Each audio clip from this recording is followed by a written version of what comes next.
Okay, this is learn as you go, because I'll be honest with you, I didn't find any 992.1 bumper removals. There's no hidden clip on this guy.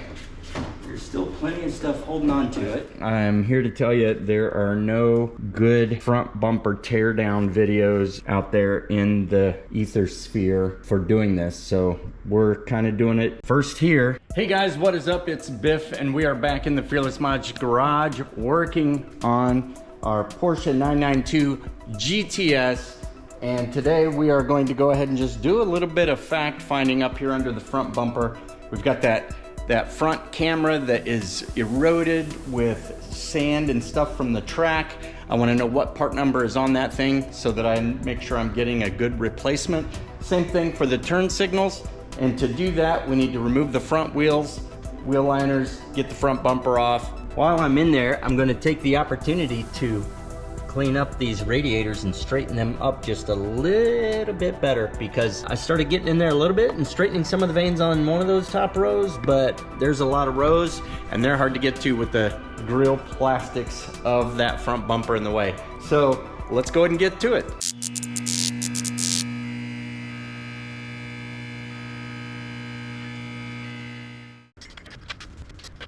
We got the 5-lug set up on this, so using our 19mm, we cracked them all loose. We have another couple items from F6 Motorsports. I've already used it to take the rear wheels off, but this is essentially a rotor protector. So after I pull out the top lug nut, I screw this in, and then I can slide the wheel out it so it doesn't drop down onto my carbon ceramic brake disc rotor. And then I also got a puck from them for the jack to get into the lift points. So you can see right here, we got our lift point. It has just a little bit of a hole cut out into it. This puck, all it does is it fits up into that hole so that it puts the jack face down below the rest of the surface around it, so you're not crunching all of that. Okay, because we are rear engine, obviously, most of the weight is distributed to the rear. So even though we want to raise the front and get the jack stands under there, we're going to raise the back. I've inserted the puck in there as demonstrated, and now I'm just going to raise up the back until the front comes up. And once we have it high enough to get our jack stand under here, I can go ahead and get this guy positioned where it will be ready to go here. I'm going to verify that when that's on there, I'm not going to be messing anything up. And it looks like as long as I hit it just right, I should be good. We'll let this guy down, and that right front is going to pitch up. Now we have the front of the car completely jacked up, and we can remove the wheels and continue working. So first thing I'm going to do is just rotate that where I got one lug nut up top center. Take that guy out. Thread this guy in till it's all the way in, and now I can protect my rotors when I pull this off. Now this should slide right off of there, but I'm going to keep upward pressure on it until I'm well clear. And that way I can drop it down and protect this high dollar asset. Because these were used on the track so much and the rears were way worse, that's why I had it already up on the rear, because I already did this.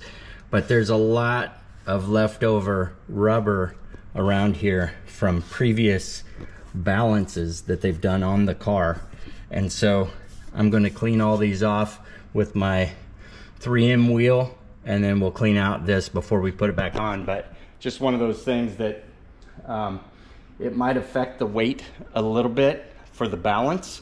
If it does, I'll take it in and get it rebalanced, but I just don't like having all that residue in there. I hate it when tire shops are sloppy and cut corners and don't completely remove everything from that prior weights that were on there, because I'm an OCD, attention to detail kind of guy, and I like the insides of my wheels to look as good as the outsides.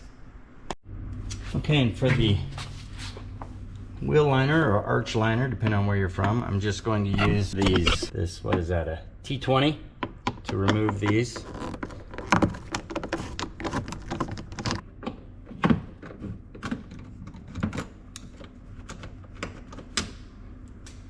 So we got those three Because it's just the front liner, I should be able to just remove those and then that front piece should slide out, but I got that one guy right there and underneath, and we'll be good. This is why we got it raised up. That one's gonna be bigger than a T20, T27. Perfect. Oh, there's one I didn't see. It was hidden right in front of my eyes. 4 of those guys. Now let's see what we got. Still finding more hidden gems. There's one right there that I gotta get.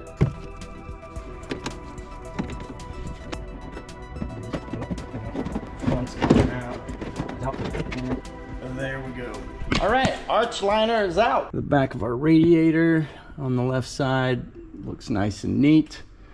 There's that expensive headlight we had replaced. They've had all this out recently to do all this, I'm sure. Good first look here. Aside from gravel from chip and seal roads being slung around everywhere, we're looking pretty good.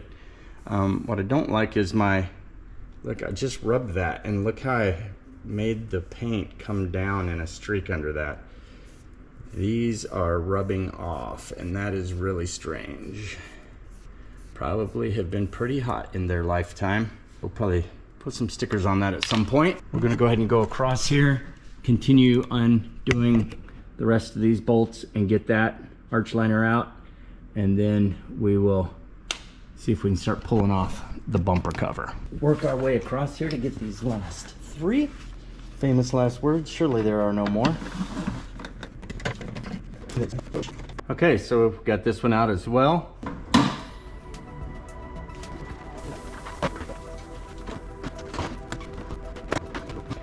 These are the small ones, but I assumed wrong. These are the big ones. 3 up here. This is when you really don't want to see any damage on your car, with it being a track car. Really would like to not see damage in here. So we just got that one little bent bracket so far down there at the bottom.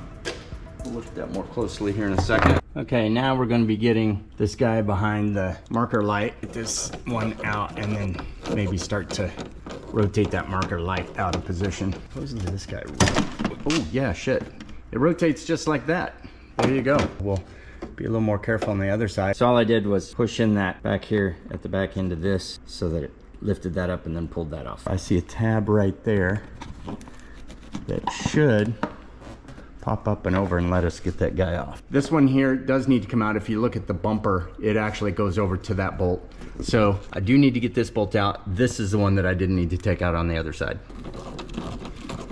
So now this one actually is starting to pull out a little bit. It looks like the whole thing's moving, so that's good. Top is still solid. The problem I'm having is the bottom is loose, but the front isn't wanting to move much. But it sounds like I'm starting to get some pops there if I just tug on it a little bit.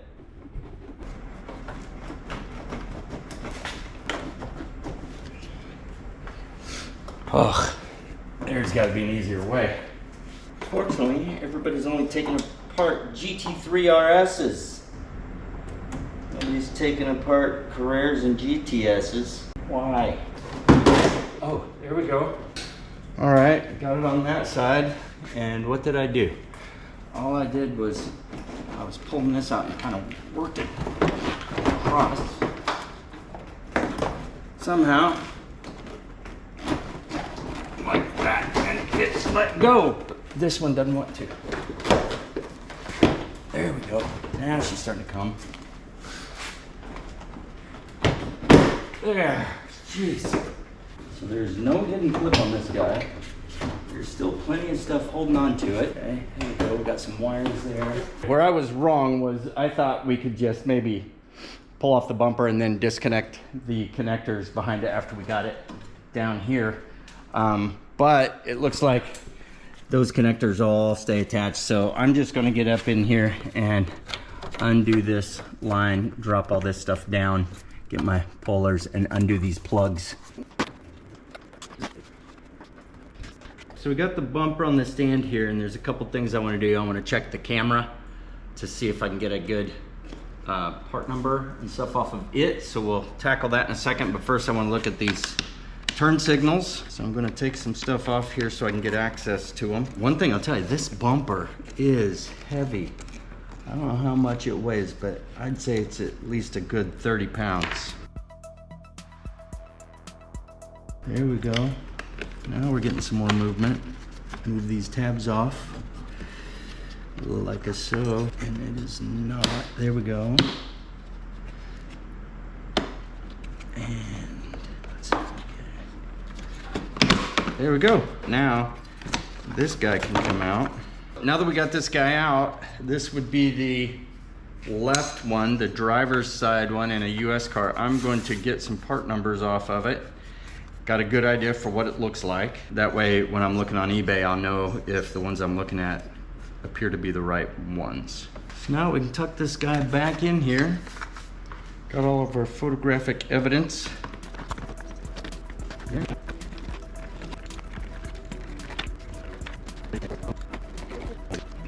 Okay, so we've taken out both of the lights here and gotten photos of the part numbers and stuff on there. Next thing I want to do is this camera. Okay, so we're still trying to get to this camera here. Having a hard time removing this center section. I've got these little black tabs pulled back, which should clear it from the red to lift up, but it really seems very secure in the center. And the only thing I can figure is that on this side, there are a couple screws that are coming through right here that may be for more than just holding on this lower lip. I'm going to pull them out just to make sure it's not restricting any of this piece here from coming out. There's two pieces to this cover. There's a lower piece and an upper piece, the shell that goes around the outside. I would think that that would come off relatively easily, but it is giving me all kinds of trouble. Oh. I've discovered something that might make it make a little more sense. So not only do I have to pry this tab to disengage the outer part of the shell from this red tab, but the red tab itself comes over and overlaps the inner portion of that. You see it's got that little protrusion, and then the plastic itself it's catching on top of the edge of that plastic. So I got to clear it on the inner edge and on the outer edge, and both of those actions are fighting each other, because when I pry on this I push the red over, when I pry on this I'm not letting the black through, and I need a second or third set of hands to pull up on this while I'm doing that and see if I can get it to disengage. I'm sticking a wide wedge in there like that, and then if I can pull this guy back. Wow, these Germans, man, they do not want this shit coming off. Okay, we got that one. I'm gonna leave something in there because I don't want that to drop back down. There we go, got that in there. There we go, we got the whole inner edge. Good Lord.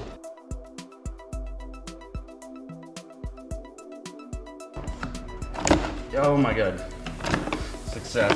I'm trying to do the same thing here.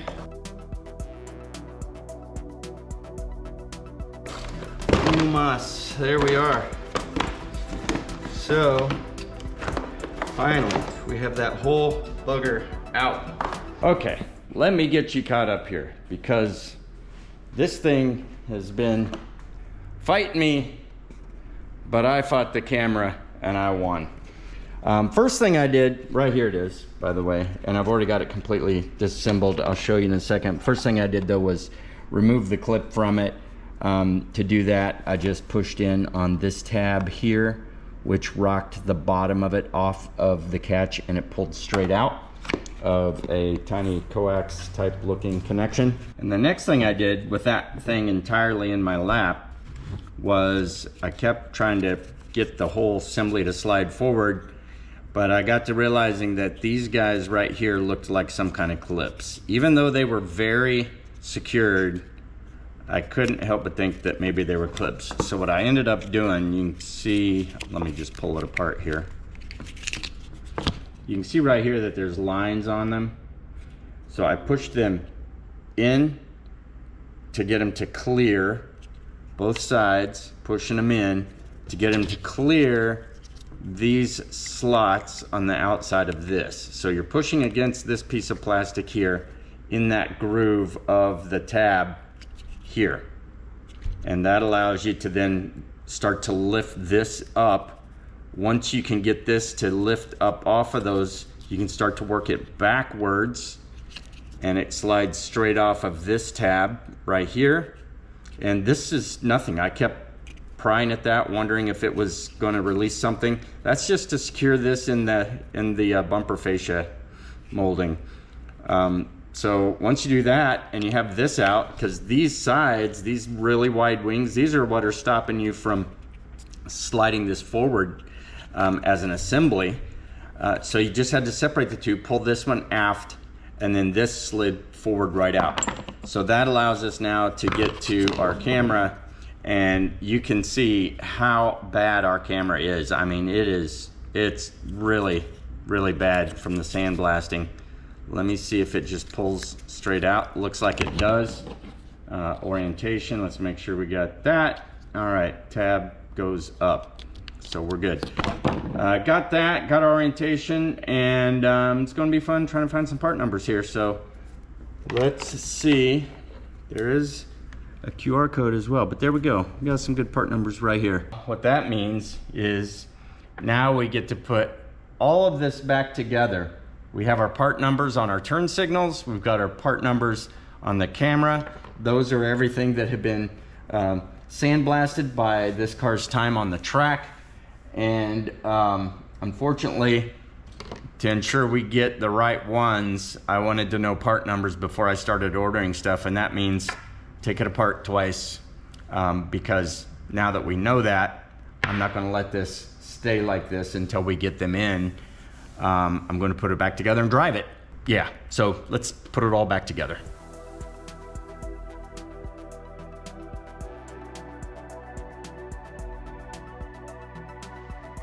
Knowing what we know now, and we've got this all put back together, some of these were a little challenging, some of them went in pretty easy as we pushed them down.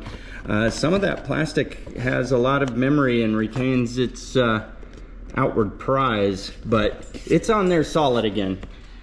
In both phases, but we wanted to make sure we put the camera housing into this piece before we stuck it in.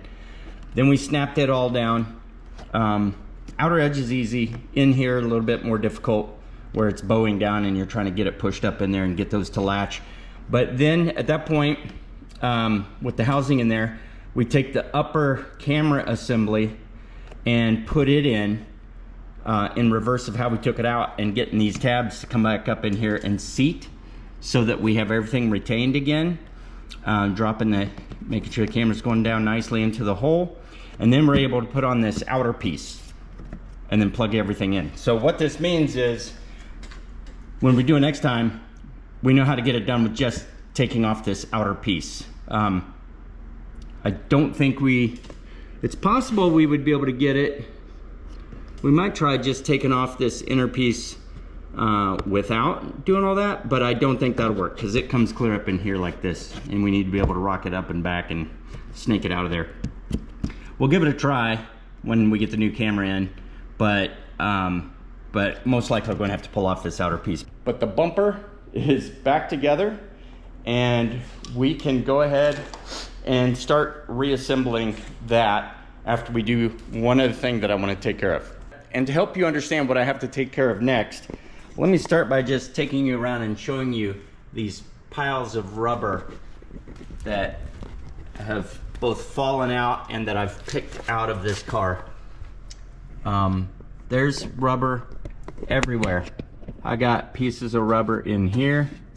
I've got pieces of rubber in here. These strips of rubber everywhere. Having been a track car, this thing is just caked with rubber from the tires. If you didn't see my episode questioning whether or not they use retreads, there's your proof that they definitely go through the tires on these things on the track down there at the Porsche driving experience. But what that means, in addition to the bird feathers and all the rubber, is we have some radiators that could use a little bit of love. this one's not too bad. And I'll tell you, looking at them through the bumper, they look really ugly because this is where all your rocks and things are hitting it and smashing it down. So I definitely want to take care of those and kind of open those up. I am comforted a little bit more knowing that we have these huge ducts here that let the airflow go to a much larger area than just that little rectangle right here. It's allowing it to hit this entire radiator, so we're getting the cooling we need. But I don't know if you can see, there is a lot of rubber packed into even the clear ones, mostly on the outside of this radiator, plus the bent vanes. And on this side, not only do you have the bent vanes, you got a little more rubber out here, starting to get over into here a little bit. But I already started cleaning up some of the vanes on this one and straightening them. It's not a perfect job. It doesn't go 100% perfect, open, nice and neat, because they are pretty bent. But it will open them up a little bit, and then I'll also be able to pick out some of this rubber, hopefully, and clean these up and improve the airflow of the radiators.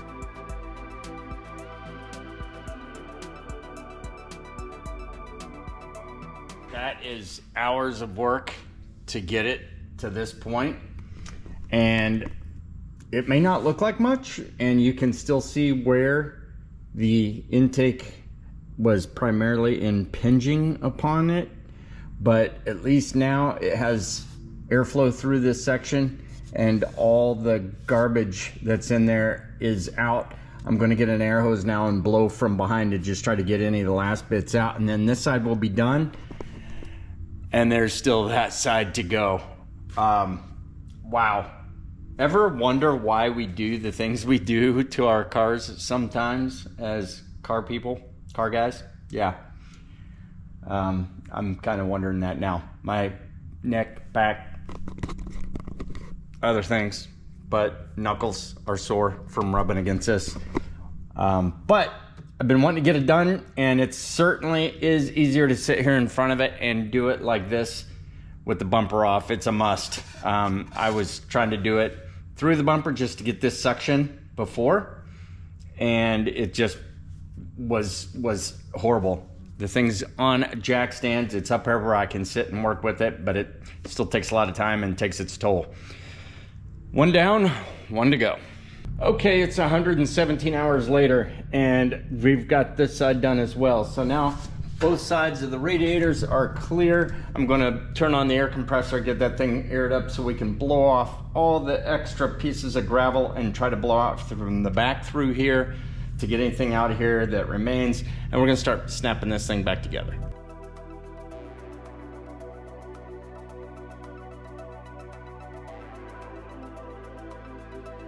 At this point, we've got everything blown out. We've got the bumper cover on. It's a matter now of just bolting everything back on and putting the plastics back in and the wheel liners, putting the wheels on.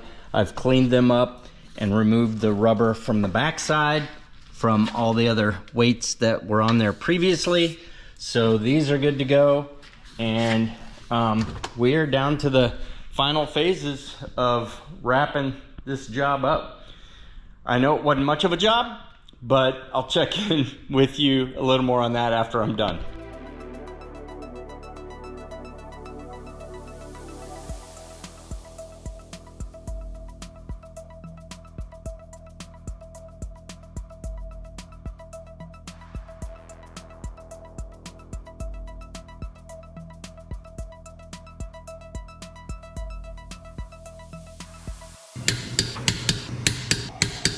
Okay, car is back together. There are a lot of things on this episode that had to do with undoing pieces of the 992.1 GTS Porsche 911 Carrera, and I will piece those together when I get the new parts and we go back in and replace them, because I learned a lot, and I'm going to apply that when we go back in. Everything I wanted to get done to it that I haven't been able to do because it's been in the shop. For the 6 weeks I had it last week, about 3 of them had been spent in service. Got that left headlight right as you're looking at it replaced, the driver's side. Got the driver's side tail light replaced. had a check engine light that kept coming back, and got a service recall on some kind of a tube that goes to the top of the engine. They had to drop the engine and put that in, but got all that stuff done under warranty. So I'm not complaining about the 3 weeks, but it was nice to get it back. And all these things are things that I've been wanting to do to the car. Clean up those radiators, clean out my wheels, and then get these part numbers so I can replace those sandblasted parts on the front. So we've done that. I'm gonna do some research, get some parts. I'm really tired. I gotta hit the road early tomorrow morning, road tripping in the GTS again. So we're gonna call that a wrap. Thank you guys for watching. Stay tuned for those specific episodes if you're looking for things to do or that you need to do to your 992.1, and we will catch you on the next one. Take care.